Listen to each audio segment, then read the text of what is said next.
welcome everybody to another episode of the Pierce Brothers. Today, we're going to be talking about something pretty cool. We're going to be talking about 1903 Springfield sniper rifles. So, they got three different variants here. Unfortunately, all three are kind of reproduction builds. Yeah, we're going to kind of go through each one and talk about each one individually, and then when we're done, we'll do some shooting at 150 yards with that one. So to start, we're looking at this one here. This one is what's known as the 1903 Springfield with the A5 scope. This was made by Winchester. This one's a reproduction. The mount and scope are original. Mount is a commercial. That's what they call the Winchester #1 mount. It doesn't have quick adjustments, and it's got this little spring here. The scopes are actually kind of like a free-floating scope on these. So when you shoot, the scope actually moves, and you have to reset it each time.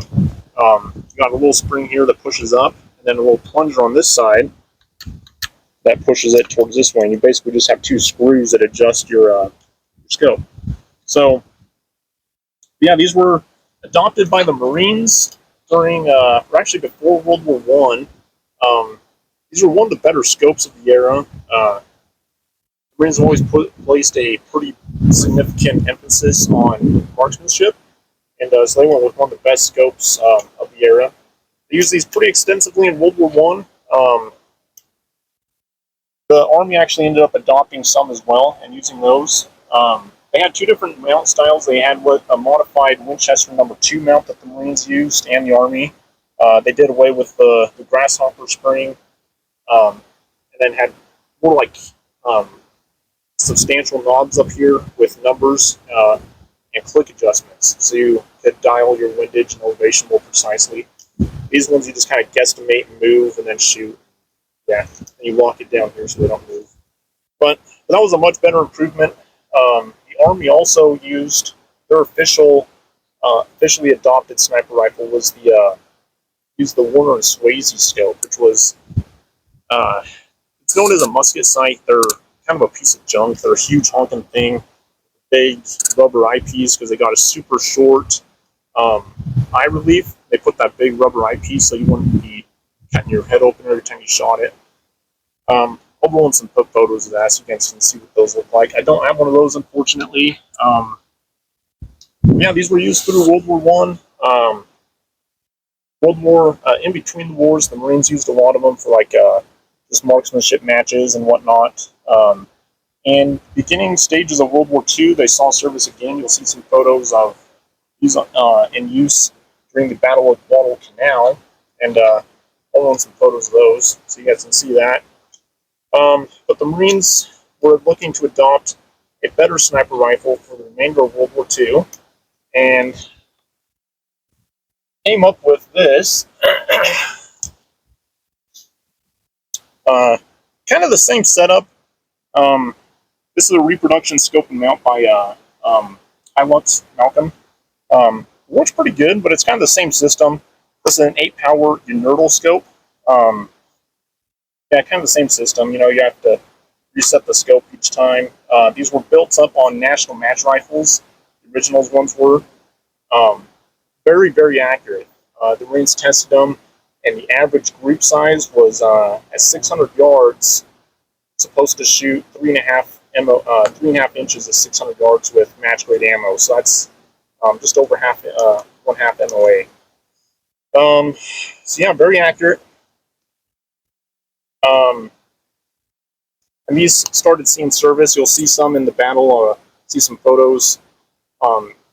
Basically, starting in 1943 on through the end of the war, you'll see some photos of being used on the Battle of Tarawa, Saipan, Okinawa. Very effective rifle. So, got a good, very good, precise sight picture. The biggest disadvantage between this system and this system is the frailty of them. If you get any gunk in here, it can actually affect your point of aim and impact. So that's probably the biggest disadvantage. The Army during World War II went a different route. They took Remingtons modified 1903 Springfield, known as the 1903 A3, did away with the iron sights. You can see up here, there's no front sight. The barrels were cut for the front sight, but they just didn't install them. They did away with the rear aperture sight, which would have been here, and mounted scopes on a Redfield Junior base, kind of more like a conventional hunting rifle. So it's just a solid base, no movement. They used Weaver 330 scopes and variants of that. I think the military designation was the M73. They're a little 2.5 power optic. Not much magnification. If your scope failed, you have no backup iron sights. With both of these, you can unscrew the scope, remove it from the pad, and you have backup iron sights. These were just selected. They were not selected for accuracy, so they just grabbed any 1903 A3 Springfield and installed the scope. They were in a specific serial number range, but yeah, not the greatest sniper rifle of the war, but they were certainly a more durable mounting system for the scope. This one here has a Lyman Alaskan scope, which was actually tested by the military during World War II. And that was actually the preferred scope, but they weren't couldn't be provided in the numbers the military required. So that's why they went with the Weaver 330. But these did see service post-war on under the military designation, the M81 or M82 scope. So I got an original Lyman Alaskan on here. This is just a commercial variant, but kind of completes the look. So this rifle and this one here both shoot about 1 MOA with 1960s M2 surplus ammo. That one there, same ammo, shooting about 2 MOA. So at 100 yards. So pretty accurate.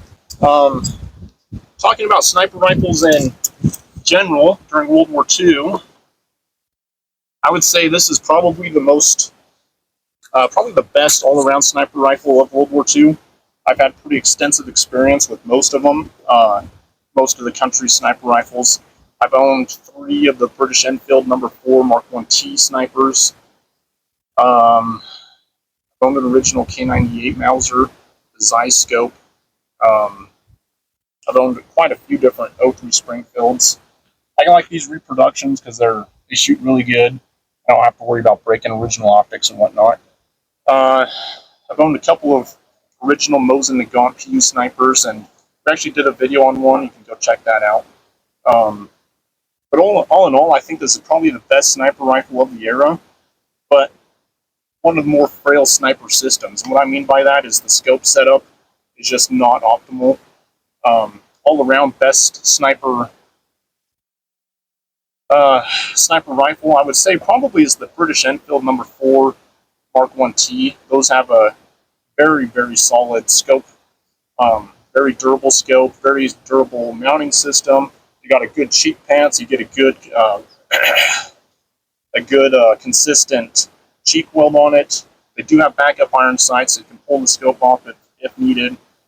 Just a very good overall system they developed there. But this one, if you're just looking for accuracy, this is probably the king of them all. So original ones, this one's just a repro, but that's okay.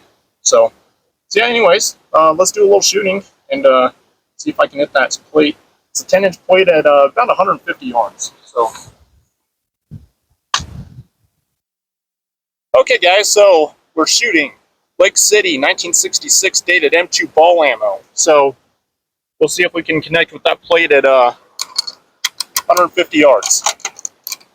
I'm not the world's best shot, so especially just not from a bench rest or anything, so we'll see how that goes.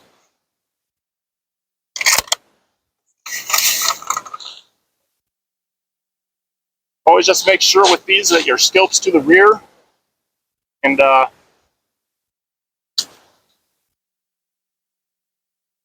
sun's right in my eye.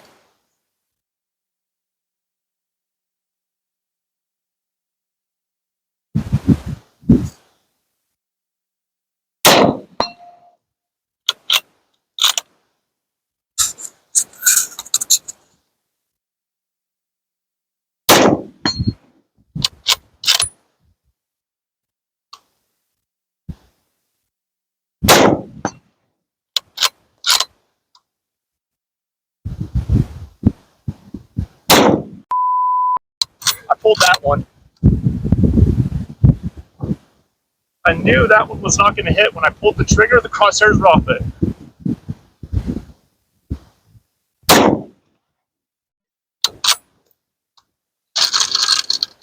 Only holds 5 rounds, so you can't load with stripper clips like the other, like a standard 1903, because the scope's right in the way, so you just load them one by one.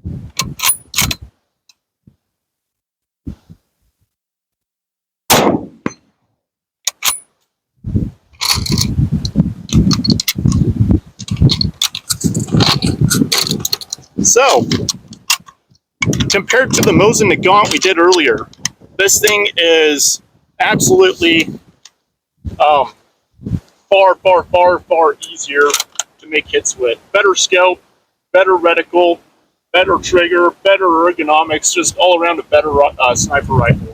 Not taking anything away from the Mosin, but this is so much easier.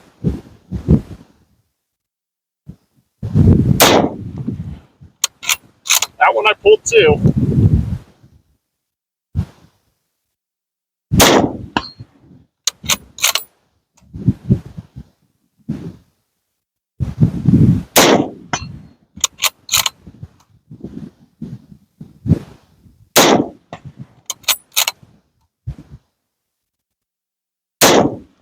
That one I pulled too. So, anyways, if I do my part, this rifle really just stacks them in there. It's my problem is I rush and pull stuff sometimes, you know. But if I just hold right on, it hits it every time. So, anyways, hopefully I'll roll in some photos of what this guy is capable of some groups I've shot from a bench, and some of them are half MOA, you know. So I'll roll in some photos, and so you guys can see that. Anyways, thanks for watching this episode of Pierce Brothers. We'll talk to you guys later.